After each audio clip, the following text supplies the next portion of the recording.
Welcome to the Sutherland Report. I'm doing something rather unusual. I have done it once before, and it's a real joy for me to do, which is to then take the airtime of a friend of mine's show in America, and I am then hosting that platform on my podcast. And in a minute, I will bring on my guest, Matt Shea. But before I do that, just an announcement, just as an advert, which is to urge all you wonderful people to support the J6 prisoners by buying the book, which is the American Gulag Chronicles, The Art of Confinement. There is book 1 and book 2.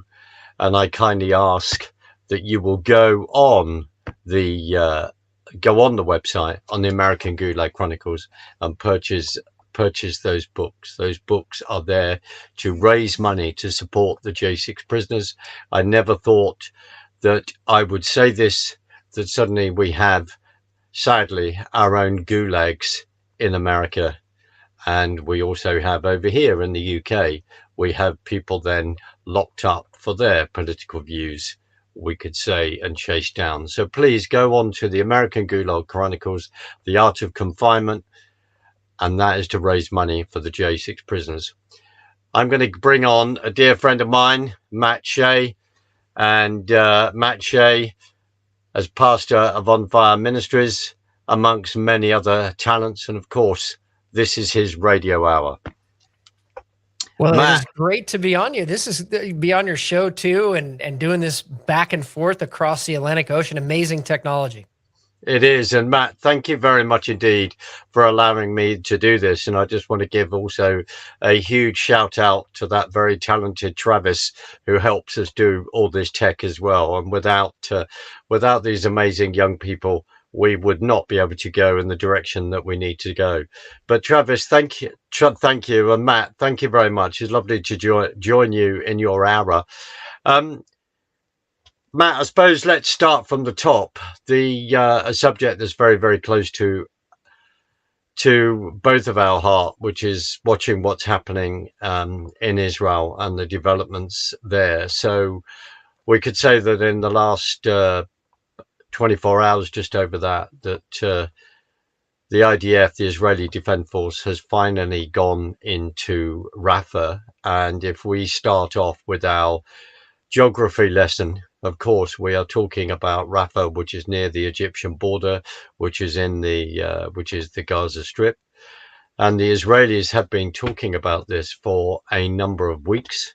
And the reason why they have then gone into Rafah is because that is where the last battalions of the Hamasniks are, and they are going in there. Now, of course, since the last time you and I have spoke, the fallout in regard to world opinion and mounting world opinion against Israel has been off the charts. And I'd like to put on record from the get-go, I don't think there is any army in the world that works hard to not have any civilian casualties whatsoever. Any loss of life on both sides is deeply, deeply sad, and we don't take that for granted. And I'd also like to say that immediately, I think yesterday, sadly, there were 4 Israeli soldiers that were killed. And one of those, I think, was 18 years of age as a young man. Very, very sad. But they make phone calls, send texts, etc., and work hard to get the civilians out of the way. And the reason why we are then saying that Rafah is by the Egyptian border is because there is a very, very simple solution, which is to open that border and to get all of those civilians out of the way. And as we know, that is not within the custom of Hamas, because they use the civilians as the human shield. So in regard to this subject of going into Rafah, Matt, how was that being played out on American news channels? Well, I think it's first, I think, helpful to talk a little bit about the history of this and the fact that all of these things link back to the Muslim Brotherhood. And so 1928, Hassan al-Banna after the abolition of the caliphate in 1924, actually March 3rd, 1924. We just had the 100th anniversary of the abolition of the caliphate, that Hassan al-Banna started the Muslim Brotherhood to reestablish the caliphate. So Hamas is linked to it, ISIS is linked to it, Al-Qaeda is linked to the Muslim Brotherhood. So the Muslim Brotherhood is really the umbrella, the feeder organization, if you will. Again, keeping this really oversimplified. And so when we're talking about an organization like that, we are talking about a terrorist organization. They might dress up in suits. They might say all of the most eloquent things. And we see Hamas leaders like Sinwar, dressed up in suits and trying to look very Western. It makes them no less terrorists. They are Sharia compliant. They believe in zakat and the giving of zakat, which means according to their own laws and according to the Reliance of the Traveler, the foremost Sunni Islamic law book, stamped by Al-Azhar University, the foremost Islamic university for jurisprudence on Sharia law, that this is authoritative Islam, that when you give zakat, it goes to jihad. It goes to warfare against non-Muslims. That's how they define it. So when we're talking about Hamas, we have to put it in the right context. Israel and even Western targeting, which Israel is doing a lot better than even the West in avoiding civilian casualties, is a very complex process. You literally have lawyers standing in the room verifying targets. You have intelligence verifying targets, and it runs through a quite rigorous process, which actually slows down targeting, and in some cases can actually cost lives of Israeli soldiers, or in American war, American soldiers, or UK soldiers. And so when we talk about targeting, they are not just extra careful. It is the most accurate warfare, the most humane warfare, the most considerate, if there's even such a way to phrase warfare, that is in existence today being practiced by the IDF. That is a fact. Hamas, on the other hand, we're hearing reports from Israeli special forces and Israeli intelligence that Hamas has surrounded Sinwar with hostages that are rigged with explosive vests so that they will all die if something happens to him. Well, how come nobody's talking about that? And the fact, too, that, again, Sharia compliant warfare says you can rape women, which they did on October 7th, says you can kill children, which they did on October 7th, says that there really aren't any rules as long as it's waged in the cause of Allah, the moon god of Arabia. So, again, contextually speaking, historically speaking, this is all fact. It's all written in their documents.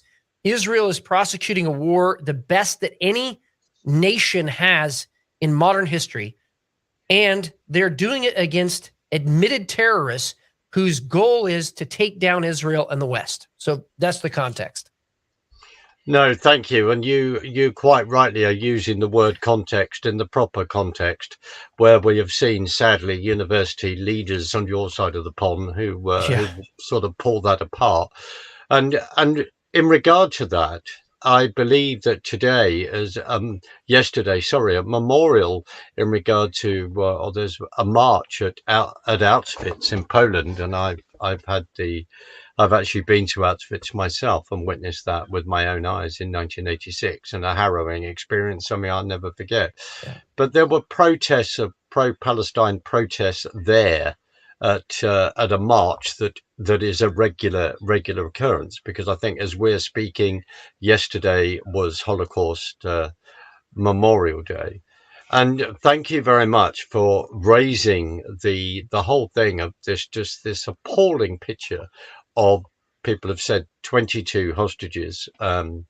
Jonathan Pollard on my show Shiloh, which is a regular discussion that he has with a rabbi in Israel, and I urge everyone to look that up, because the discussions are extremely illuminating and fascinating. And like with all of us, it's interesting to get news and tidbits from different sources.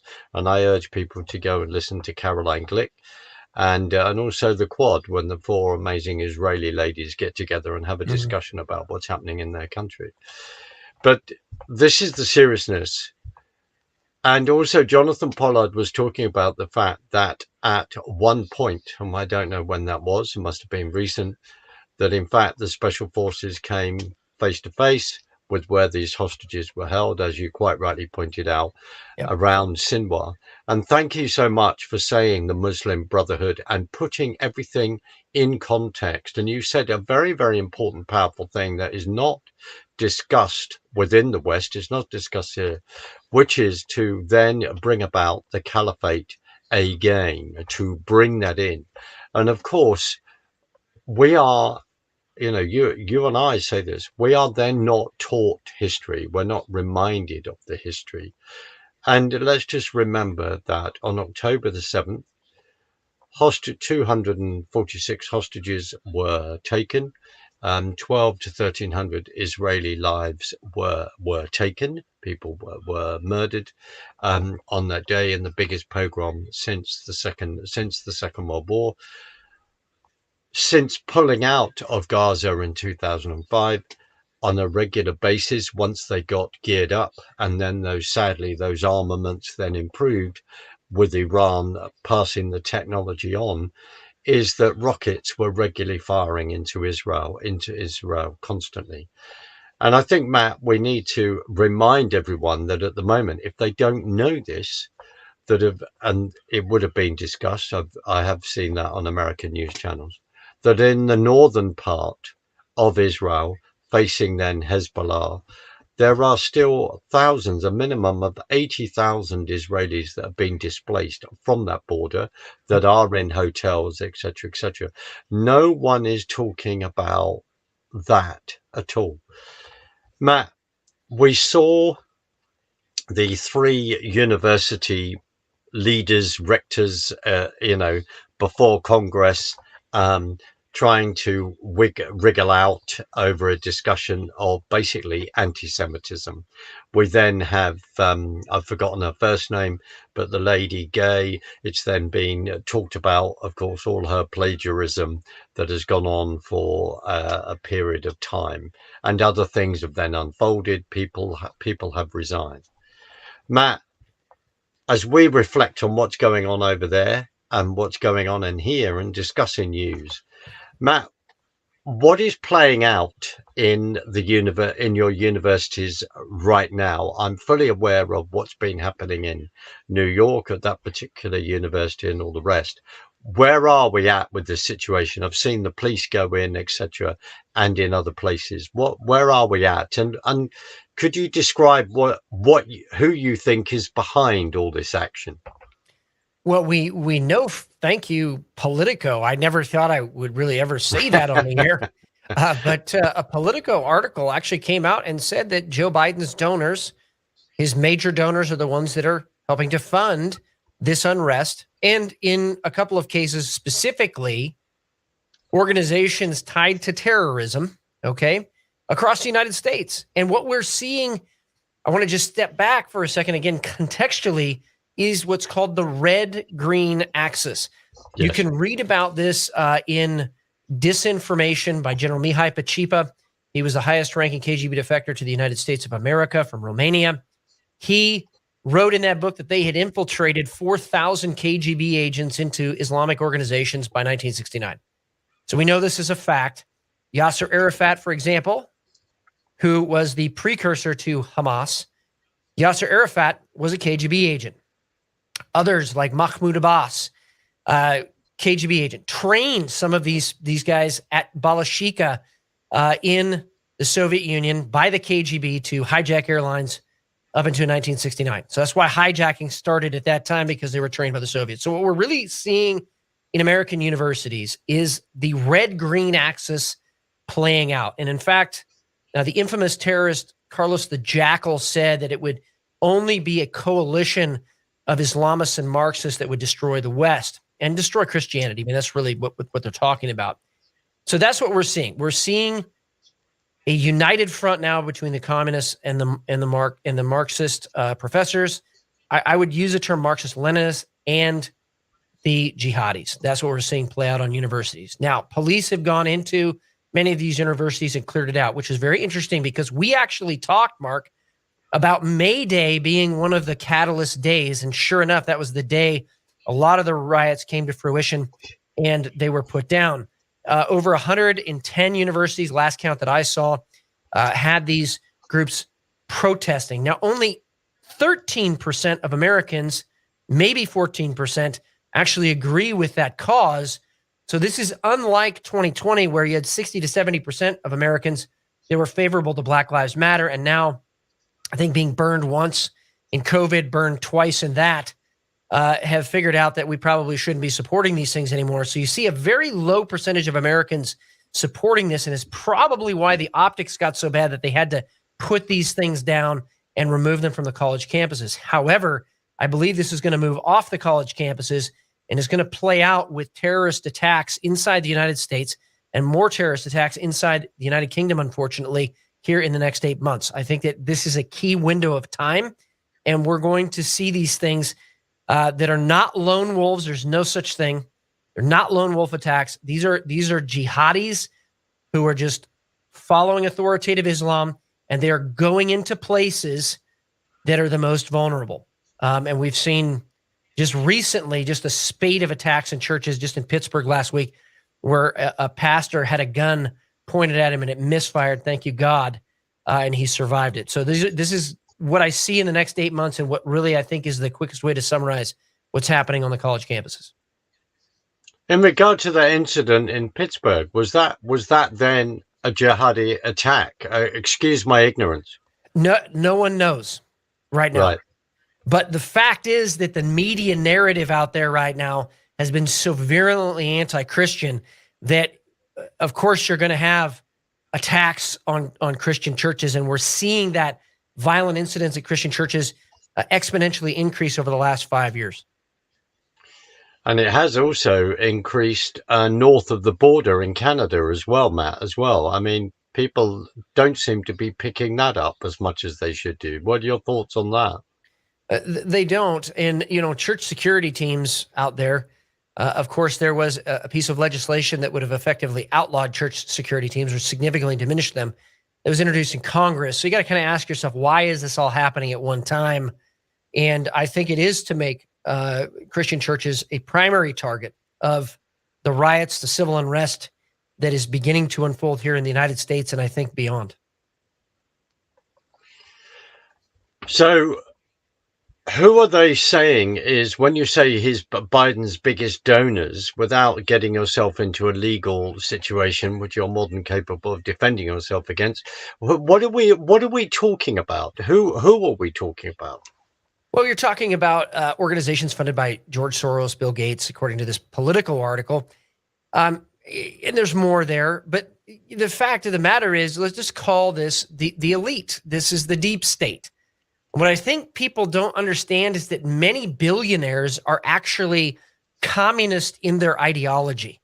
Yes. I think this is missed by so many people, because communism was a culmination of Satanism. It was a culmination of just thievery and gangsterism. It was a culmination of anti-Christian sentiment, culmination against the family, culmination against private property rights, culmination against state borders. It was a culmination of all of those ideologies together. So a lot of these billionaires, they want to rule the world, and the perfect mechanism for them to do so is communism. So I think that's what we're seeing right now, which is why guys like Donald Trump and even to a limited extent, Elon Musk are raising so many eyebrows, because this is not the typical billionaire class that is operating together. And really the question, I think, too, Mark, is who's behind George Soros? Nobody really ever asked that question. Like, how did George Soros get to where he is today? Who is behind him? I think that's a great question, probably a subject for a whole different episode. Well, I mean, just quickly with George, dear George, this whole thing of he bet on the Bank of England in regard to us leaving the ERM and all this kind of the European money restriction exchange, but the exchange rate mechanism, and then he bet on that and supposedly made $1 billion, and the man accused of breaking Church of Church of England, the Bank of England. Um, but you ask a very, very good question, because of course he then goes from talking about when he was 14 and having this occasion when he was with this man as an uncle and taking goods off Jewish people that were then Yep. going off, sadly, to then end up, sadly, in gas chambers and all the rest. And there's a 60-minute documentary, as you are more than aware of, because you've seen it and a number of times, that talk about that. You're right. I wonder where that money comes from. When you make a comment on the billionaires, their sort of ethos is communism. Does that comes from this sort of utopian dream of saying, well, I've got the money, so I can change things, I can manipulate things, I can buy farmland up in America, says Bill Gates, or I can try and manipulate the weather, etc., and plus I can have a another color revolution, 2014 Ukraine, etc. What is Well, they that, think, how they view things? yeah, they think they earned it. The fact that they are billionaires, I think they've earned the right to control other people and the world. Getting into the psychology of that, when you have that kind of money, you have a lot of power.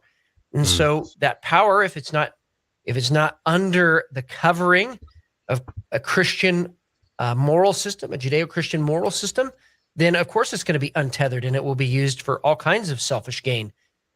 And I think that that's what we see. I think it's really as simple as that. And then on top of that, some of them are and have been vocally outspoken about Satanism, about being anti God. And so then you have the spiritual component of it, which is they want to become their own God, or they believe they are their own God. And so with that, then there's no need for Jesus, there's no need for anything else. And they know best, you don't. And so they want to control you too. I'll just make a comment on that. And of course, I'm referring to Richard Wurmbrand. I think you and I have talked about him Mm-hmm. before, which a dear friend of mine, Michael Bodia's, his grandfather, Dmitry Dudimov, actually knew Richard. He actually knew him. And he wrote the book, Marx and Satanism. I have it in my library. So you're absolutely bang on there. And the thing is, those subjects are not discussed um, in churches in this country.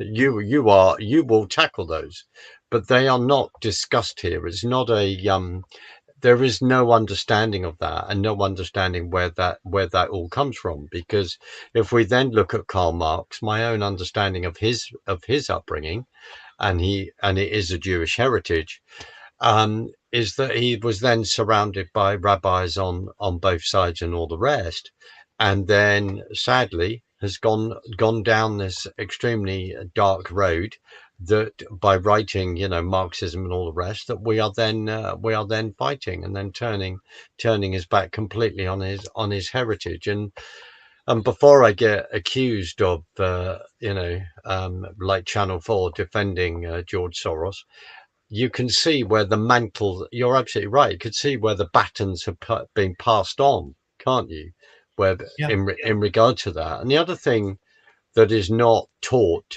not understood, is then the fundamentals of socialism, and who was then immersed in that, etc., etc. And this is why history is important.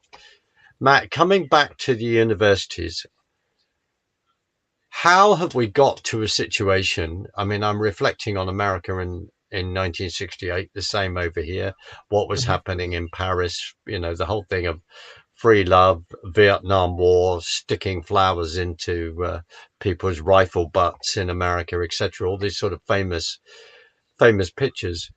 And then sadly, Jane Fonda and John Kerry coming out with the nonsense that they came out with. Let's just remember these things. This has been a long game, a long march through our institutions and a long march through yours. Why, where, why have we arrived at this point that we've got young people that cannot tell you what river or what sea? They are extremely misinformed, and then seem to be oh, well, I like that tent on the green because it's this particular color, but I have no idea why I'm there. Why have we reached this point? What has been going on with our young people and your education system on your side of the pond? Well, I mean, this is historic fact again. Matroikin archives, Venona transcripts, and many Soviet defectors have very clearly laid out that the entire peace movement is and was a communist active measure to demoralize the United States of America and Western Europe. There's no question about this. Now, the four stages of subversion: demoralization, destabilization, chaos, and then normalization. So this is all part of the demoralization place. In other words, taking the morality out of a society under what seems like a good guise. It seems like it, but the entire peace movement is an active measure. It always has been. So we need to acknowledge that first. I think that the second piece of this is we need to understand how communism actually works. There were two main schools of strategic thought in the Soviet Union and later in China. But we can trace it all the way back to the Comintern in 1919, basically. And the two strategic lines of thought were, one was deception and the other one was use of force. And so deception, the deception camp really believed that they could do these kind of things in the United States, demoralize it enough, and the United States would collapse from within. The problem is that in good for us and for shows like yours, Mark, is that the deception is failing because the truth is getting out. And the way you defeat a color revolution is by millions of people standing up and saying the truth all at one time. So the deception folks are still working along the line, and I want to just touch on this briefly. But as it fails, you're going to see more use of force, which is why I think that camp is coming to the fore right now. You're going to see more sabotage inside the United States and in Western Europe. You're going to see increasing use of what are effectively special force cells inside the United States, intelligence cells inside the United States that are bent on sabotage, destruction, fomenting civil unrest. But the bigger piece is on the deception side, and why a lot of the young people are falling for us is part of something called activity-based intelligence. We call it now fifth generation warfare, where they have created a digital double of every single human being in Western Europe and the United States. And what they will use that digital double with, it used to be about 2,500 data points. Now it's over 5,000 data points and maybe up to 10,000 now. They put those data points on your digital double, figure out everything that you like, when you do things, where you go. They use sophisticated technology now in homes with smart meters to figure out, when you go to the refrigerator, what time you get up in the morning, all of those things. And they put it into a big profile, not for the purpose of advertising. That's how they made money off this. But the real purpose is that they can know you so well that they can introduce stimulus or information or emotion that will get you to act a certain way. And so many of the young people today have fallen victim to this, and they don't even realize it. In fact, they think they're doing the right thing. Some of them are Christians. They think they're doing the right thing, calling out Christian nationalism, when all they are is part of this manipulative process, part of activity-based intelligence, and using you to destroy yourself. What are they describing as Christian nationalism then? I mean, we can break down what the word Christian is. We could break down what the word nationalism is, which is a believing in country. What do they see as negative here? I saw somebody the other day try to say there's good Christian nationalism, bad Christian nationalism. This is all an active measure. It's a narrative war. It's a narrative arc. There's no such thing. You're lying. You're being part of this manipulative process. So Christian means you are a believer in Jesus Christ, right? And you have made him your Lord and your Savior by faith and grace. We are saved through that grace. So that's Christian. Okay, fantastic. So nationalism means I believe in nations' borders. It's interesting that in the second chapter of the Communist Manifesto, Mark, as you well know, One of the key objectives of communism is to abolish nation states and their borders. But Jesus is a nationalist. Read Genesis 10. He created nations. There's a table of nations in Genesis 10. And oh, by the way, there are nations after he comes back, according to scripture, according to Jewish tradition, even, and Jewish writing. So Jesus is a nationalist. God is a nationalist. He created nations for a reason. So if I'm a Christian and I believe that there should be a nation, then I'm a Christian nationalist. So I own that term. But if you're going to try to twist that into all of a sudden we want religious clergy to run the country, no one ever said that. Now you're gaslighting. Or if somebody's going to turn that into that, Christians are going to do their own pogrom, that's gaslighting. No one has ever said that. No one. And at least all of us, at On Fire, and all of us that are Bible-believing Christians believe in the just war theory, or the idea that the use of force should be the last resort. And that's really been indoctrinated into the American military and now into the IDF, which is why we're seeing them be so careful in their targeting. It's a last resort. That what Christian nationalism then becomes as a pejorative is just a weapon like racism was 5 years ago to smear people, to make them self-censor, and then to try to rob them of their jobs and their reputation so that the most effective voices against the evil will be taken out. That's the objective with all of this. So, we've reached a point where, the university in New York, what are the fees of that a year, Matt? Tens of thousands of dollars, Mark. It's crazy. And then what are they getting out of it? Well, this is what I think this is what I'd like to discuss. This is what's so important, because I think a number of American parents, I don't know, within my circle, I don't really think that I know enough people have got $90,000 a year to put on their little darling and send them off to the Marxist training camp. But that's why there must be this discussion about, would I rather my child go and learn a trade, become a carpenter, an electrician, or a plumber, go to a trade college, than go to a university and come out with something that they can never use?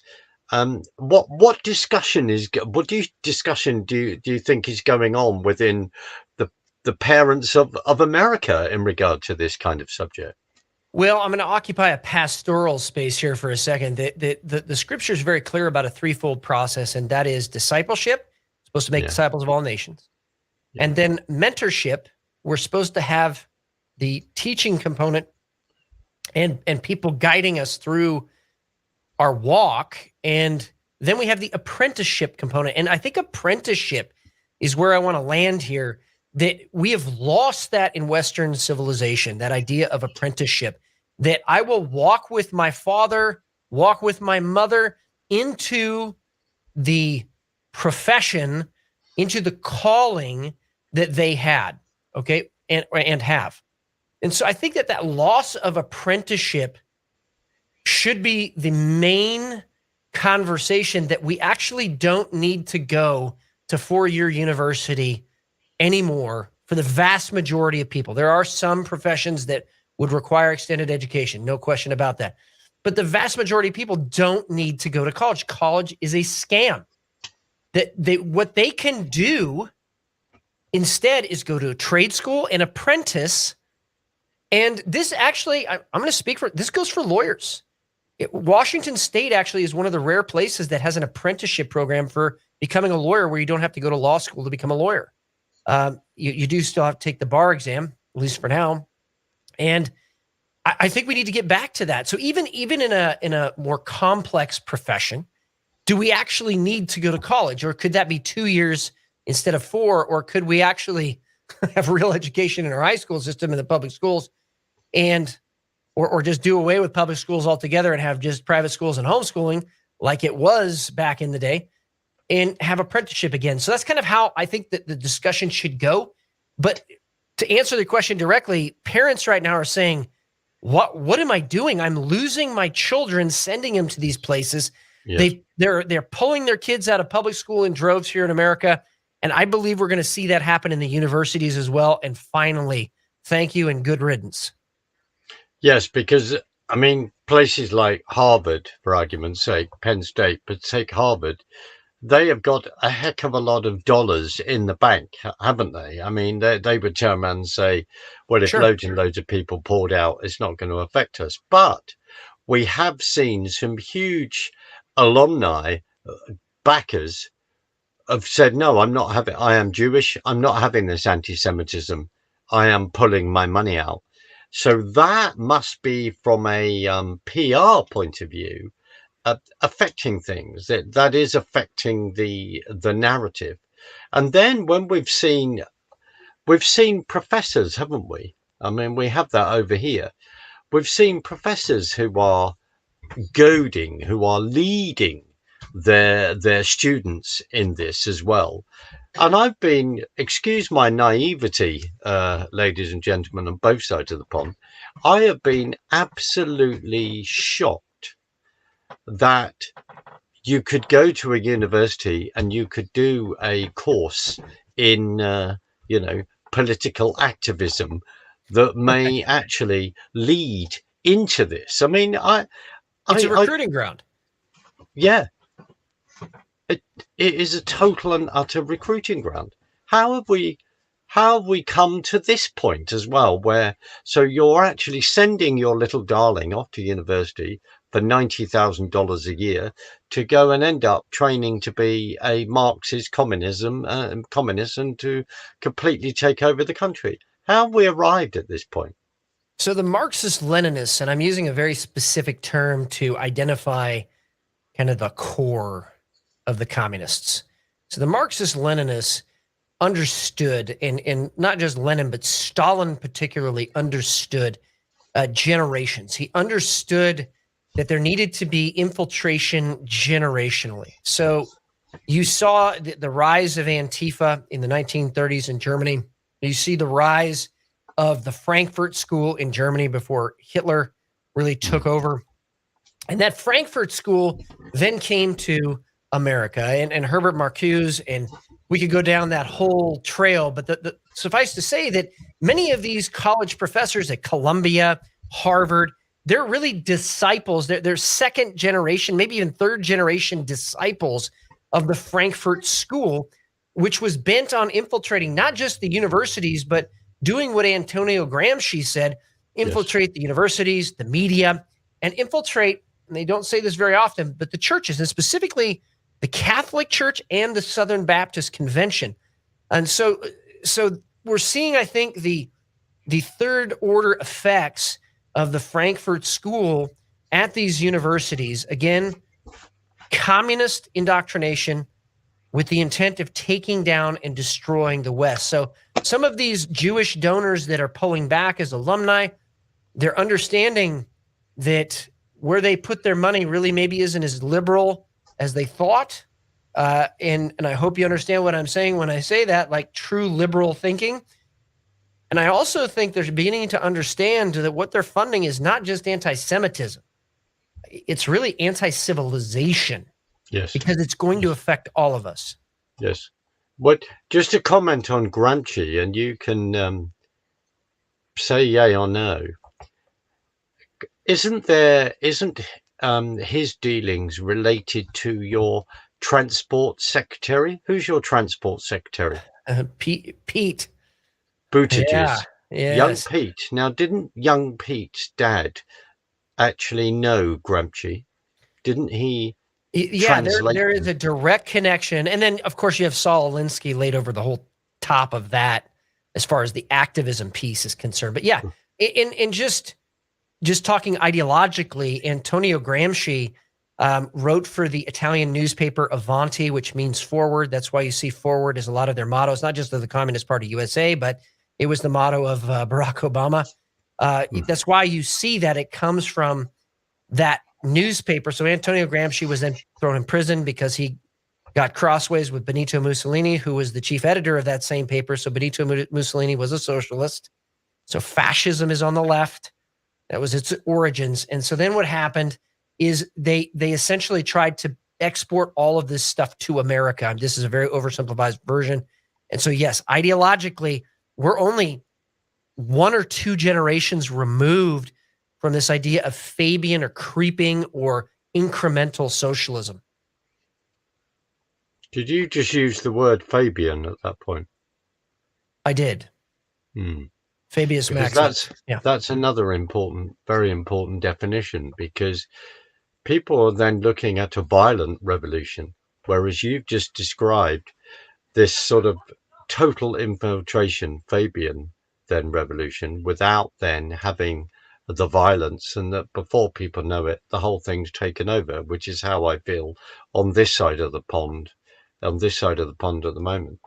But can we call it something just from a spiritual perspective? It's generational evil. It's just right. Passing it on generation to generation. That's what we're facing right now.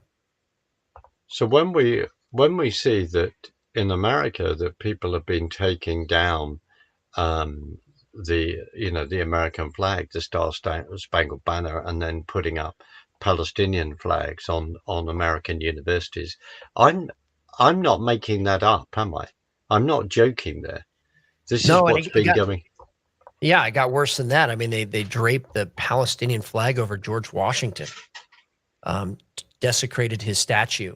But the flip side of it is, Mark, is that because it's so in your face, Americans are rising up. We saw some frat boys that defended the American flag and others that have defended the American flag, and they're beginning to raise up, stand up, and that's what we need. We have the majority. We have just been inexplicably silent during this process, and so there's a great awakening happening here in America, and I know it's also happening in Western Europe, in many countries, in Poland, in the UK, in Germany, and also in Ireland, which we briefly talked about before the show, where you have 10,000 Irish marching together, and it's finally awoken the spirit in Western Europe and the United States to say enough and no more. It's very interesting, because what people don't understand about and I touch on it very simply, this whole thing of immigration within Europe, Bata Yor, who's a amazing writer, she's 93 now, Jewish, and she talks about Eurabia, turning Europe basically into Eurabia. That if we then trace that down to history of around about 1962, we look at the French colonization. And of course, after the Second World War, the French and the Germans get together, combine their munitions industry to then, so that they cannot then have another war. That was the coal deal in 1950, steel and coal deal in 1957. Yep. The point I want to make is that what people haven't realized is that within European, particularly French pushing political thinking, this whole thing of mass immigration from Africa, from the colonies, is embedded. It's embedded. So it then becomes the Europe-Arab dialogue. And that is what has then unfolded, particularly from 72 to 73. And that it's this whole thing of then being worried about access to oil, then wanting to create the United States of Europe without your constitution and without looking to you financially. And the reason why we were turned down to join the European Union, I understand, in 61 and 67, is because de Gaulle, who I've come to the conclusion was extremely ungrateful in the fact that you sent, thousands of your young men over the water, particularly on D-Day, and of course bombing raids from 43 in regard to Germany and all the rest, to then liberate France, liberate Germany. And de Gaulle did not like the fact that we had a relationship with America. We were looking to America. So what people then don't understand is that this is policy. The immigration is policy. And then, of course, tied in with the Global Migration Compact, tied in with the UN. I do apologize for even mentioning those two letters when I'm talking to you in regard to the United Nations. But we look at this globalist body, and that using immigration that's what's designed. And to inform everyone, after 14 years of a supposedly conservative government in the UK, they couldn't conserve a paper bag, as far as I'm concerned. They do not believe in conserving anything. We have seen the biggest migration input into this country ever. In other words, over the last few years, we've seen that amount is the same as what's happened from the Second World War. And it's astounding. And people are going, why can't we just stop it? Why can't we turn boats back, etc., etc.? You are absolutely right, because suddenly Ireland, and I would even venture to say that there were more than 10,000 people on the streets, might have even been 50,000, as one report said, saying that they've had enough. So let's put it in context. Ireland, I think, has a population of 8 million people, I think, in Southern Ireland. Maybe not as much as that. But they've then seen a migration input of 1 million people. That is profoundly unsustainable, especially when they need new housing and all the strains of resources that then brings. That is what is playing out in Ireland. And finally, people have gone, we've had enough. Now, to understand this, Southern Ireland is still in the European Union. It's within the European Union. It is. So now suddenly we're going to see a point where there's going to be potentially a fixed border. People want a fixed border between Northern Ireland and Southern Ireland. And because it's within the European Union, it's this whole thing of freedom of movement. We have then created, even though the Windsor deal was supposed to do this, we then have chaos. And finally, the Prime Minister of this country, Rishi Sunak, who was not elected, he was imposed, that's a subject for another day, has turned around and said, no, we're not going to take migrants from that have left the UK to go to Southern Ireland, because they're worried that they are then going to be put on a plane and sent back to Rwanda. That is all playing out now. But I sense, Matt, what do you feel about this? That the chaos, where do we put spiritually the chaos? Because the chaos is deliberate. Am I looking at the fact, as the Bible says, that there be the man of perdition, this person arriving on the scene and solving everything? What does your pastor's hat theology say to that? Well, this is a big subject, but let's simplify it. What we're seeing from Islamic nations is called civilization jihad. Again, going back to the Muslim Brotherhood, it was the idea of hijra, civilization jihad, overwhelming a country, using their own systems against them to finally take over the country and impose Sharia law. Those are not my words; those are their words. So the early church fathers, and all the way up into the 1800s, all had an understanding of something called Second Esdras. It was a prophecy. It's in the Apocrypha of the 1611 King James Version of the Bible. That talked about the rise of the dragon nations of Arabia. This was written about 200 AD, so about 400 years before Muhammad. And the church always considered Islam a dragon. It was the symbol of Islam in church history, all the way up until 1800s, and then 1917, when the caliphate was finally defeated, in 1924, when it was abolished. So as a pastor's hat, this is the enemy raging because God is already on the move. And what we're seeing is that they're trying to create chaos and flashpoints everywhere. They're trying to create these flashpoints in Ireland and Poland and in the UK. They're trying to create these flashpoints there so that chaos will begin to reign and that there will be war. And I believe they want a third world war, because just like the First World War, they tried to impose one world government, one world religion, and one world economy.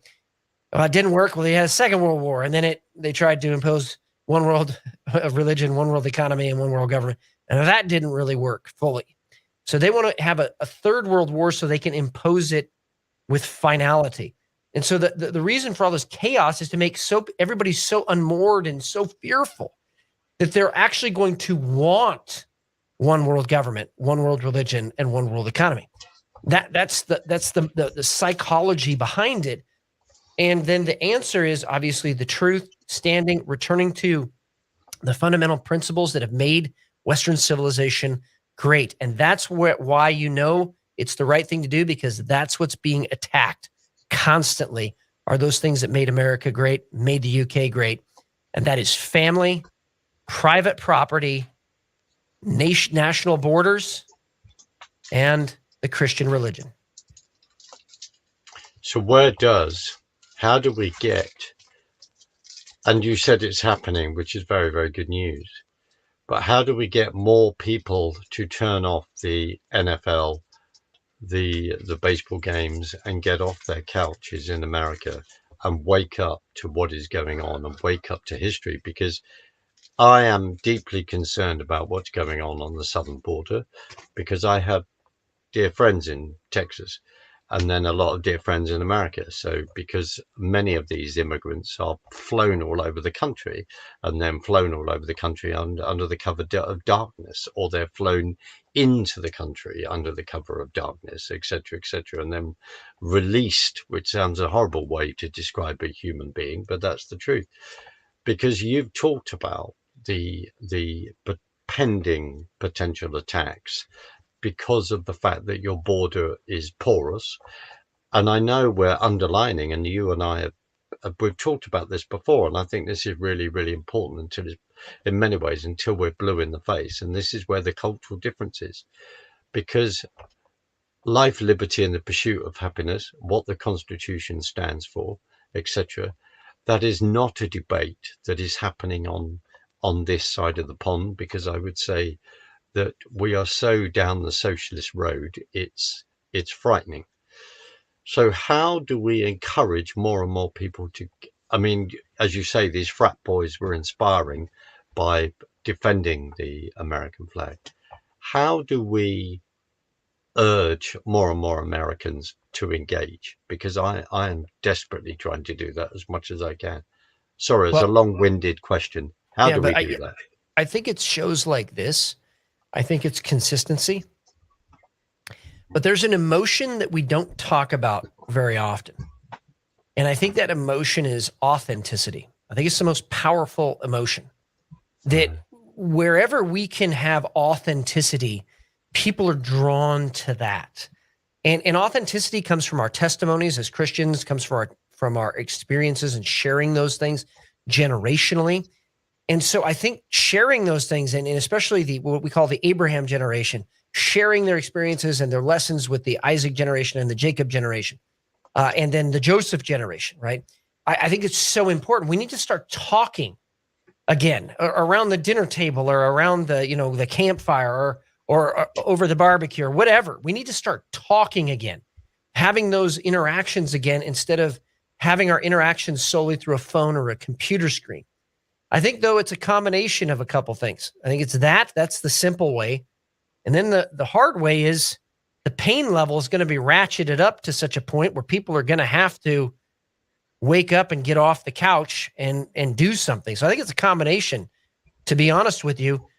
But we are advocating that generational authenticity and in making that something that we're intentional and focused on. I think if we do that, I think we wake up really fast. And we're seeing it here in certain regions in America. We're waking up really fast because, like Thomas Jefferson said, people that are tied to the land and the cycle of the land are a repository for the values that make a nation great. And I'm paraphrasing. And so we're seeing that happen in regions that are still tied to those core values and still tied to the land in that way.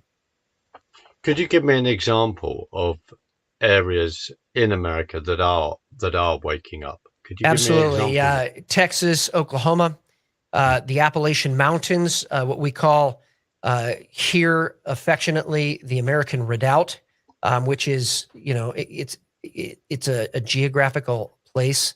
Some people try to make that into something nefarious, but geographically, it is an area that, and demographically, is an area that people that sought freedom came to across the plains, and so they kept those values with them. There's a great demographic study done on it. But people from the Irish potato family, the Chinese that came across on the railroad, they wanted freedom. Freed slaves came across, and so that value system is still here, and we're passing it on to the next generations. And so this has nothing to do with ethnicity. It has more to do with the core values and the authenticity and the life experience and the history and the context of where people came from, and that they want to keep that going to the next generation. And so, and this is in every country around the world. You just have to find it and, again, pass it on.